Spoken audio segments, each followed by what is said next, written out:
ban drag shows in front of children? Yes. Well, I think on the latter, I've asked my folks to look. I mean, we have child protective statutes on the books.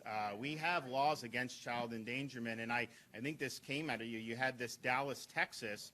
You had these very young kids, and they must have been like 9, 10 years old, at a, quote, drag show where they were putting money in the underwear of this, and that is totally inappropriate. That is not something that children should be exposed to, and so we may have the ability to deal with that if something like that happens.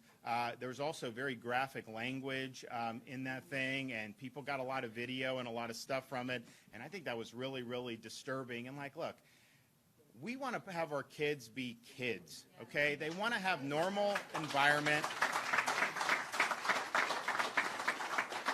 Part of the reason why we did we fought the fight with parents' rights and education is because there's a movement to inject these things like gender ideology in elementary schools even.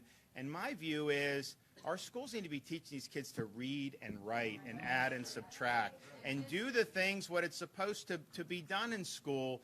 Injecting these agendas into it is wrong, and that's why we did the Parents' Rights and Education bill. But when you see those images, Texas isn't exactly known to be San Francisco. I mean, it's a relatively conservative state culturally, and to see that was not something that was. So we do have some. So we're going to look to see what could be done under existing statutes. But I do think targeting these kids with all this stuff, it used to be kids would be off limits. It used to be everybody agreed with that, and now it just seems like there's a concerted effort to be exposing kids more and more to things that are not age appropriate. And I think our state in Florida, we need to be a family-friendly state. We need to be a good state for people to be able to raise a family, get a high-quality education, have a lot of opportunities without having some political agenda shoved down their throats. That's right. That's right.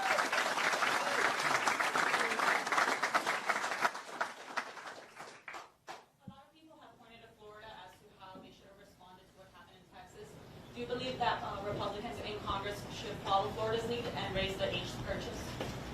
Well, I think that actually has been ruled unconstitutional even in California, and so I'm not sure that is ultimately, and that was the issue I had with it when I was running. But I think if you look at what we've done with school security in Florida, with this budget now, we'll have done close to $750 million just since I've been governor on school security. And so you saw with Parkland, I think one of the things, and we work with a lot of the Parkland parents. I mean, people like Ryan Petty, Andy Pollack, all that, and the failures of both law enforcement and the school system, I think were really, really difficult because obviously you don't want to see anything happen, but if something could have been prevented by holding this guy accountable when you had all these different opportunities to do it and you don't, that's a problem. And so we wanted to make sure that we were providing the resources necessary so that these are not going to be good places to go. If you're one of these nut jobs,